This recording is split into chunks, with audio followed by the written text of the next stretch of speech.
Hello guys, well I am Swadhin, welcome back our channel. So আমরা একটা video নিয়ে চলে এসেছি। এখানে দেখো আগে ফ্রি ফায়ার কেমন ছিল আর এখন কী করছে দেখো। গেরি নাই যে এখানে বল নিয়ে আসছে, এরপরে এই জায়গায় এরোপ্লেনের মুডটা চেঞ্জ করে ফেলছে। এরপরে আমরা ফ্যাক্টরিটা যে শুনেছিলাম, নতুন ফ্যাক্টরি নিয়ে চলে এসেছে। যে ফুটবল মাঠটার কথা শুনেছিলাম, ফুটবল মাঠটা চলে এসেছে। যে দেখো অনেকটাই সুন্দর গ্রাফিক্স, কিন্তু আমার কাছে ভালো লাগলো না। ফ্যাক্টরিটাই আগেরটা ঠিক ছিল।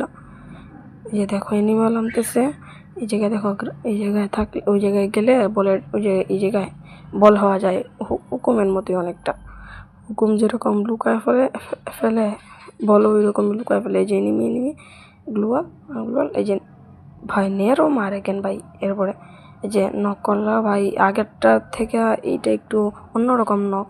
পরে এই জায়গায় তোমাকে নিয়ে আসবে রিভাইভের জন্য। একটু পরে দেখো, তুমি যদি এই এনিমিটাকে মারতে পারো তাহলে তুমি রিভাইভ পেয়ে যাবে। এই যে ওয়ান টেপ লাগে না, কিছু ড্যামেজ দিলাম, রাশ রাশ ইয়া আমাকে এত ড্যামেজ দিয়েছে। ওয়ান টেপ লাগা ভাই, রিভাইভ পেলাম না।